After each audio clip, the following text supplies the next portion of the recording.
What's in your cup? Jeff Esper.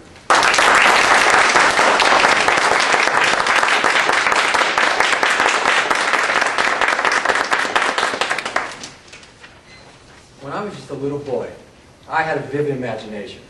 I know what you're thinking, all kids have a good imagination, but mine was really vivid. See, I believed that life was just one big movie. Yeah, the whole thing. Every part of life, the whole world, was one big movie, and I was the main character. Wow! What a perception to have as a small boy. Mr. Contest Master, fellow Toastmasters, and cast members. My perception as a little boy was very powerful. And it makes you wonder, what is your perception of yourself as a child, as an adult? And you know something? Life is like the movies, isn't it? Especially those moments in life where you are tested, where you're put in those positions of adversity that really measure what you're made of. Have you ever had a situation like that? I call them the pivotal points in your life. I had a pivotal point in my life. I believe it changed the direction forever for me. It was freshman year in college. I had 1 week to go before finals, and I was failing 3 classes. I only had one hope, and that was that there were multiple choice questions on the test. I'm sorry to say that my ship did not come in. No miracle. I wasn't lucky. Fate didn't save me. My report card that year read F, F, F, C, C, and an A in volleyball. It was a 1-credit class. But that A wasn't going to be enough to save me. Those 3 Fs had me on the doorstep of getting thrown out of college altogether. I'll never forget what my father said to me. He said, "Jeff, how could you do this? 3 Fs? What were you thinking?" And I said, "Dad, the only thing I can think of is that I must have put too much effort into volleyball."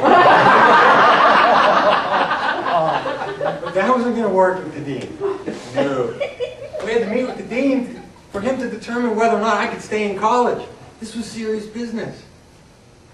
The dean explained to my father and I, he said 90% of the students who fail out in one semester like this never make it to graduation. And it's his job to determine who will graduate and who won't.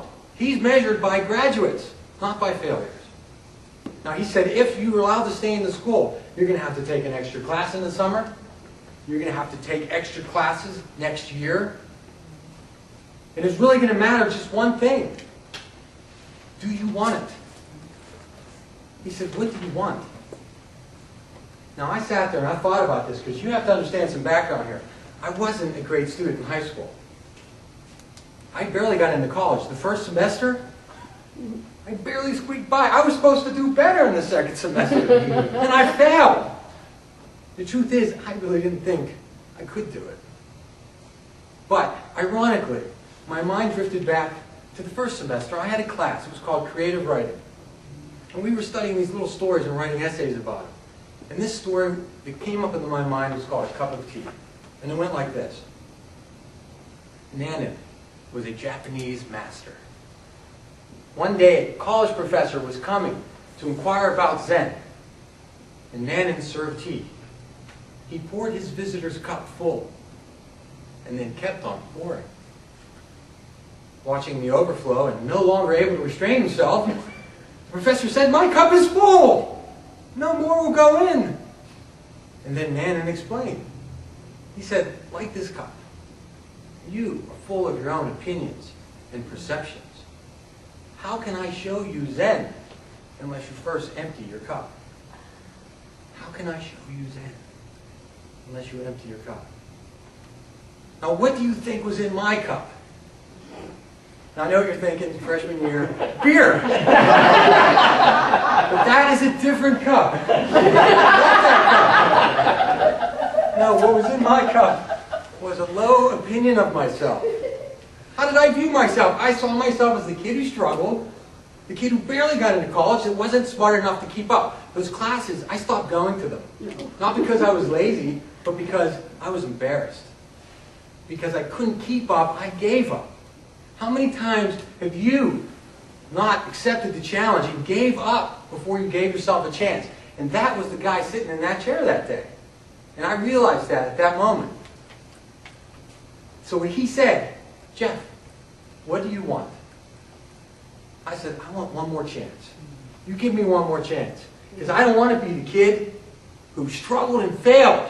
I wanted to be the underdog who against all odds would prevail.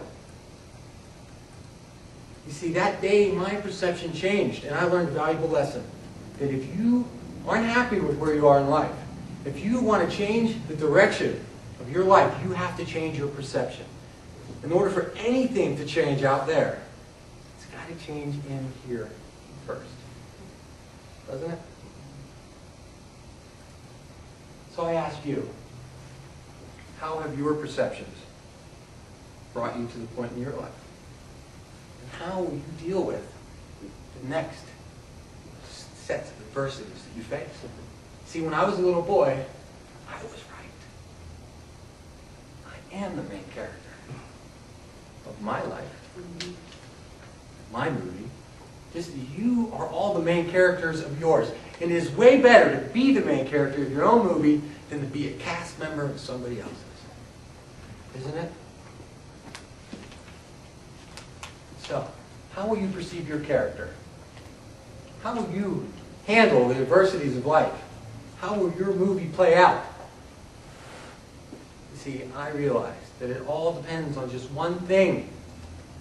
What's in your cup?